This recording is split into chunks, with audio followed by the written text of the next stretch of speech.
Hello dear viewers. आज जो है हम सबसे ज़्यादा इम्पोर्टेंट ईडियम की सीरीज़ में 21 से 40 तक ईडियम्स करेंगे। मोस्ट इम्पॉर्टेंटली ये बड़े इंपॉर्टेंट ईडियम्स हैं, इनको याद करने का किस तरीके से करना चाहिए, इनके सोशियोलॉजिकल बैकग्राउंड्स क्या हैं, इनको कैसे ट्रिक्स से हम लोग याद कर सकते हैं। तो ये बड़ा ही इंपॉर्टेंट सीरीज़ होने वाली है, इस वीडियो को कम्प्लीटली देखिएगा।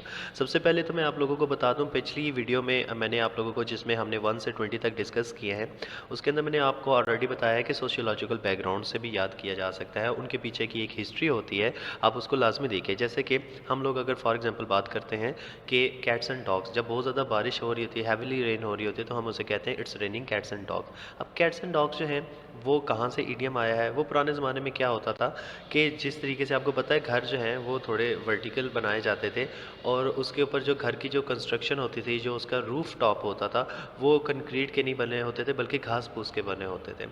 तो जब कभी तेज़ बारिश होती थी, क्योंकि वो बारिश होने की वजह से वो काफ़ी ज़्यादा घास जो है वो कमज़ोर हो जाती थी या इतनी ज़्यादा मजबूती नहीं रहती थी, तो इंसानों की तरह जानवर भी जो है वो ऐसे मौसम में शेल्टर ढूंढते हैं।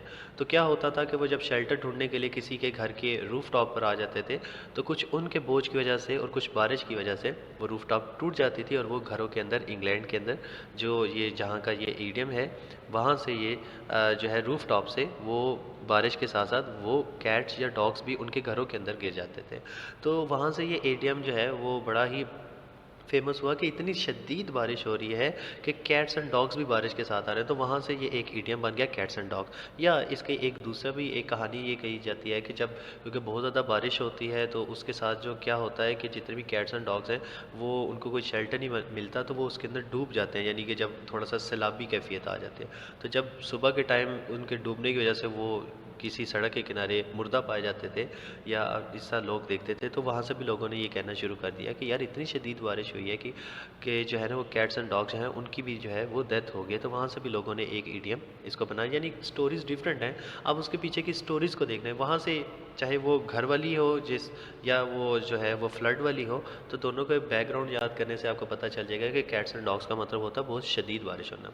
या तो आप सोशियोलॉजिकल याद किया करें, या आपको मैं ट्रिक्स बता देता हूँ। कुछ ईडियम्स मिलते जुलते होते हैं, जैसे बैड डेट है, बैड ब्लड है, बैड वाले आप याद करना शुरू करते हैं। या आप इस तरीके से लिख रहे हैं, जैसे मैं अपनी अगली सीरीज़ में ये इस तरीके से भी आपको कराऊंगा। अ मैन ऑफ लेटर्स है, अ मैन ऑफ स्ट्रॉ भी है, अ मैन ऑफ एक्शन भी है, अ मैन ऑफ वर्ड्स भी है, a man of few words भी है, अ मैन ऑफ मीन्स भी है, अ मैंस भी है, अ मैन ऑफ क्लॉथ भी है, अ मैंस वर्ड भी है। अब ये मैन से रिलेटेड जितने भी ईडियम्स हैं आप इनको देख लिए, तो आपको याद करने के ट्रिक्स भी पता होने चाहिए, ठीक है। तो आज हम जो 21 से स्टार्ट करने वाले हैं इनको देखते हैं। बैग एंड बैगेज, ठीक है। बैग भी है और बैगेज यानी कि उसका कम्प्लीटली है, तो वो साजो सामान के मतलब बात करता है। He threw her out bag and baggage, ठीक है, उसने उसको घर से बाहर निकाल दिया उसके मुकम्मल साजो सामान के साथ। She left her home bag and baggage, उसने अपना घर खुद ही छोड़ दिया मुकम्मल साजो सामान के साथ। तो बैग एंड बैगेज का ये मतलब होता है। Beer out, slim beer out what I से द फैक्ट्स। ये आई जो है वो हमेशा आप लोगों ने किसी भी जगह पे आए, तो ये मैंने खुद इसको जो है वो स्मॉल में लिखा हुआ है। इस जहाँ कहीं में भी आए तो इसको आपने अकेला आई, और वो जहाँ कहीं में भी आते हैं इनको आपने कैपिटलाइज करना है। The fact don't bear out your fears. Come out का मतलब होता है मिट सकना। The mark of ink would not come out, thus this would come off. इसके अलावा चीक बाय जॉल है। चीक बाय जॉल का मतलब क्या होता है? चीक जो है ये हमारा जो ये जो हम उर्दू में जिन्हें अपने गाल कहते हैं, रुखसार कहते हैं, इसका जो अपर पोर्शन है इसे हम चीक कहते हैं, और इसका जो लोअर बॉटम है इसे जॉल कहते हैं, यानी दोनों साथ साथ होते हैं। जो किसी चीज़ का साथ साथ होना, बेतकल्लफ होना, उसके लिए चीक बाय जॉल का इस्तेमाल किया जाता है। Ali said cheek by jowl with me in the class, यानी वो मेरे बिल्कुल साथ साथ बैठता है।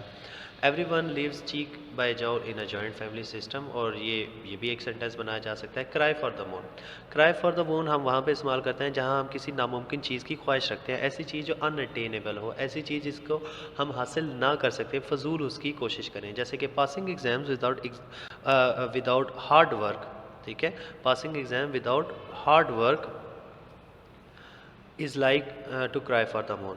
या दूसरा सेंटेंस मैंने यहाँ पे दो दो सेंटेंस बना के आप लोगों को दिए हुए हैं, ताकि आपको इनमें से जोन सा भी इजी लगता है वो आप उसे ठीक कर सकते हैं, ठीक है।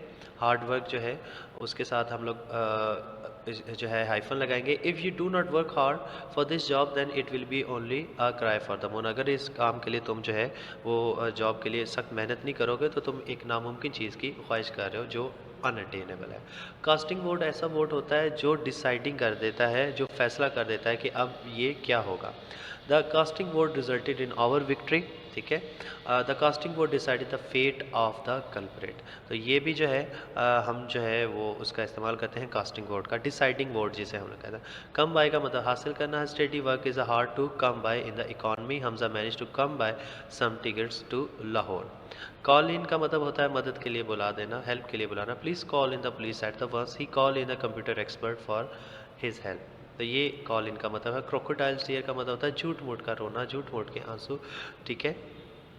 किसी को सिंपथी दिखाने के लिए या लेने के लिए या हम झूठे मूठ के जो है वो रो देते हैं, उसे क्रोकोडाइल्स टीयर कहते हैं। He shed crocodiles tear on the his stepmother death.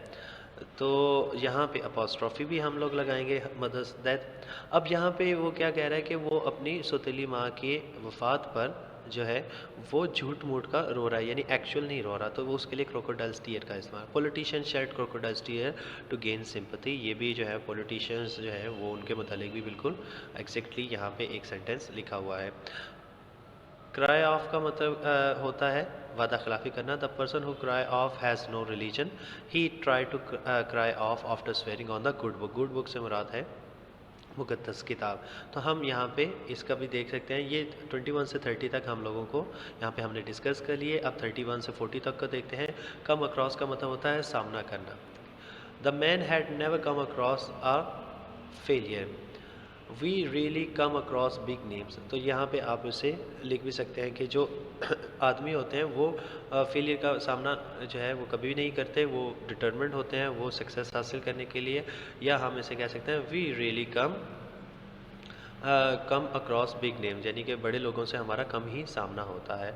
Capital punishment, punishment क्या होती है? सज़ा होती है। कैपिटल का मतलब होता है सबसे बड़ा होना। तो सबसे बड़ी सज़ा एक इंसान के लिए क्या होता है कि उसको जो है वो मौत की सज़ा दे दी जाए, ठीक है, उसे दुनिया से ही रुखसत कर दी जाए। तो कैपिटल पनिशमेंट सज़ाए मौत को कहा जाता है। द जज अनाउंस कैपिटल पनिशमेंट, तो बार बार ये बड़ा इंपॉर्टेंट है, ये एग्जामिनेशंस में भी आता है, डे टू डे लाइफ में भी हम लोग बात कर सकते हैं, यार उस बंदे को तो कैपिटल पनिशमेंट दे दी गई है, ठीक है।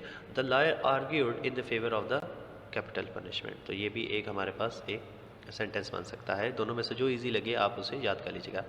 कैरी ऑफ, कामयाब। I never expected to carry off the party, he carried off all the prizes, ठीक है। डाई हार्ड का मतलब होता है या तो कट्टर होना, कदामत परस होना, यानी ऐसे बंदे होते हैं जो अपनी बात से बिल्कुल नहीं फिरते, जिन बातों पे, जिन ओल्ड थिंग्स पे जो है वो टर्म्स पे उन लोगों का माइंड बना होता है, वो उससे बिल्कुल भी 1 इंच आगे पीछे नहीं होते, अपनी बात पे कायम रहते हैं पुराने ख्यालात के ज़माने का। तो डाई हार्ड उसको हम लोग कहते हैं। A few die hard people are trying to stop the reforms, old habits and tradition, die hard. First sentence is more reliable than the second one because in the second one we talked about the little bit literal meaning. In the 35th idiom, die in harness, harness it's mean के वो जो पुराने ज़माने में आप देखते हैं कि जो घोड़े होते थे वो उनका नहीं पता चलता था कि वो बीमार हैं या उनको क्या बीमारी चल रही है, और वो क्या होते थे कि वो चलते चलते ही वो उनकी डेथ जब हो जाती थी तो वो टांगे में लगे हुए ही उनकी डेथ हो जाती थी और पता नहीं चलता था। तो यहाँ पे वो उस चीज़ का जो है वो एक है कि वो काम करते हुए, यानी वो जो हॉर्स है वो उस टाइम पे वो अपना वर्किंग पे ही होता है, तो वो तो नहीं बता सकते उनकी डेथ हो जाती थी या उनको बीमार हो जाते थे। तो वो डाई इन हार्नेस का मतलब ये है कि एक ऐसा बंदा जो अभी भी वर्किंग कर रहा है, वो अपने काम पे जा रहा है, काम के दौरान ही उसकी डेथ हो गई है, यानी वर्किंग जो है वो उसमें ही उसकी डेथ हो गई है, तो उसके लिए हम लोग काम बात करते हैं डाई इन हार्नेस। इसका मतलब होता है मौत तक काम करना। I hope she will die in harness, ये हमने एक सेंटेंस बनाया। कायदे आज़म डाइड इन हार्नेस, ये बड़ा ही इजी सा सेंटेंस है, इस सेंटेंस को आप याद कर लीजिएगा। Quaid-e Azam died in harness. Deal in का मतलब होता है कारोबार करना या बर्ताव करना। They deal in political matters, या इसके अलावा एक सेकंड सेंटेंस बना सकते हैं, he deals in antique cars, ठीक है। ओल्ड कार्स भी कर दीजिएगा अगर एंटीक के स्पेलिंग ये नहीं याद है। एंड इन स्मोक का मतलब होता है बेकार जाना, नाकामी पे ख़त्म हो जाए, ऐसी चीज़ जो सक्सेसफुल ना हो। They talk of peace and up in smoke, और यहाँ पे वो हम लोग ने बात की, they talk of peace and up in smoke, और उनकी जो अमन की जो सारी बातें थी वो बिल्कुल बेकार गई, वो नाकामी पे ख़त्म हुई। His effort to win the game ended in smoke, यानी कि उसकी जो जितनी भी उसने कोशिश की थी गेम जीतने की, वो सारी की सारी बेकार गई, ख़त्म हो गई, वो सक्सेसफुल नहीं है। फ्लैश एंड ब्लड का मतलब होता है कि नुए इंसान ही होना, जैसे हम कहते हैं ना यार मैं भी तो इंसान हूँ ना, ठीक है। Do not degrade him, after all it is flesh and blood, I am only flesh and blood like anyone else। तो ये फ्लैश एंड ब्लड भी हमारे जो है वो डे टू डे लाइफ में और बोर्ड में भी बार बार रिपीट होता है। फेस द म्यूज़िक बड़ा इंपॉर्टेंट इडियम है, ये हम लोगों को आना भी चाहिए।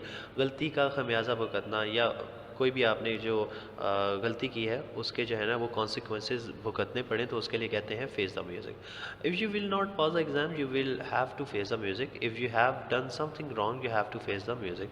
हम कहते हैं ना यार तुमने गलत किया तो आपको तो भाई जी जो है वो फेस द म्यूज़िक के मतलब हम लोग बात करते हैं कि you have to face the music. गलती आपने की है तो आपको ये भुगतना पड़ेगा। तो आप ये वाले सेंटेंसेस इस्तेमाल किया करें डे टू डे लाइफ में, इस तरीके से ये तो याद भी रह जाते हैं। दूसरा ये है कि ये आपका एक इम्प्रेशन भी अच्छा बनता है कि आप जो है वो मल्टीलिंगुअल हैं, आपको तमाम ज़ुबानों पे अबूर हासिल है। Fair weather friend, fair weather friend कहते हैं मतलबी दोस्त। ये आपने अपने जितनी भी आपकी एज हो चुकी है, आपने अपने दोस्तों को देखा होगा, कुछ ना कुछ आप में उसमें फेयर वेदर फ्रेंड से निकलते होंगे, मतलबी दोस्त होंगे। ऐसे बंदे जो सिर्फ फेयर वेदर में, जो अच्छे मौसम में आपके साथी हैं, जब आपके हालात अच्छे हैं तब वो आपके साथ हैं, आपके पास पैसा है, दौलत है, वो आपके दोस्त हैं। लेकिन जैसे ही आप पे आजमाइश आती है, आपके पास इतने पैसे नहीं होते, इतनी ज़्यादा चीज़ें नहीं रहती, आप मुश्किल हालात में आते हैं, तो वो आपको छोड़ के चले जाते हैं। तो ऐसे दोस्तों को कहते हैं मतलबी दोस्त, fair weather friends. Do not trust him because he is a fair weather friend, I thought he was a great friend but he is just a fair weather friend. तो यहाँ पे हम लोग इसको एंड करते हैं। 21 से 40 ईडियम्स हमने देखे, बड़े इंपॉर्टेंट ईडियम थे। और यहाँ पे अब हम इसके अलावा एक मोस्ट इंपॉर्टेंट ईडियम्स की एक मिक्स प्रैक्टिस भी करते हैं। दो ईडियम्स को मिला के एक सेंटेंस बनाएंगे, क्रिएटिविटी भी हो जाएगी और हमें याद भी हो जाएगा। क्रोकोडाइल्स टीयर और कैरिया, she carried off in her plan by shedding crocodiles tear. Die hard और come across, a die hard patriot always come across criticism. दोनों को मिला के हमने बड़ा एक अच्छा सा मीनिंगफुल सेंटेंस बना दिया। कास्टिंग वोट और कैपिटल पनिशमेंट, कास्टिंग वोट कौन सा होता है? डिसाइडिंग वोट, फैसला कौन। कैपिटल पनिशमेंट, सजाए मौत। The casting vote has decided the capital punishment for the killer. तो देखें दोनों को हमने मिला के एक सेंटेंस बना लिया। ये सेंटेंस बड़ा ही ईजी सा था, और इस तरीके से हमने एक सेंटेंस में ही दो ईडियम्स जो हैं वो उनके सेंटेंसेस याद कर लिए, उनको यूटिलाइज करना शुरू कर दिया। इस तरीके से क्रिएटिविटी भी आ गई, हमें क्रिएटिव राइटिंग भी आ जाएगी। थोड़ा सा उसके मुतालिक हम अपने से भी सेंटेंसेस बनाना शुरू कर देंगे। कॉल इन और bag and bike, she called in her father, उसने अपने बाप को मदद के लिए बुलाया। Left the home bag and bike, और उसके बाद उसने घर साजो सामान के साथ छोड़ दिया। ठीक है, तो यहाँ पे हमने एक सेंटेंस में ही दोनों इडियम्स का इस्तेमाल कर लिया। अब आपके लिए टास्क ये है डियर व्यूवर्स के, ये जितने भी रिमेनिंग मैंने यहाँ पे लिखे हुए हैं इन सबको जो है इनके एक मीनिंगफुल सेंटेंसेस बना के आप कमेंट सेक्शन में जो है वो हमें बताएं, ताकि हम लोग उसको देखें, ताकि बाकी जो भी लोग हैं उन लोगों को भी कुछ ना कुछ सीखने का मौका मिले, और आपको भी अपना क्रिएटिविटी जो है वो दिखाने का मौका मिले। आप इस पैटर्न में भी कर सकते हैं। पहले तो आप इस पैटर्न में कीजिए, और अगर आपने जनरल ड्रिल करनी है, घर में जनरल प्रैक्टिस करनी है, तो आप इनमें से अपनी मर्ज़ी से भी दो दो तीन तीन ईडियम्स को मिला के एक एक सेंटेंस बना के चेक कर लीजिएगा। आई होप ये ईडियम्स आपको काफ़ी अच्छे लगे होंगे, और ये जो हम एक मिक्स प्रैक्टिस भी करते हैं यहाँ पे, ये भी आपको काफ़ी अच्छी लगी होगी। Thank you for watching this whole video.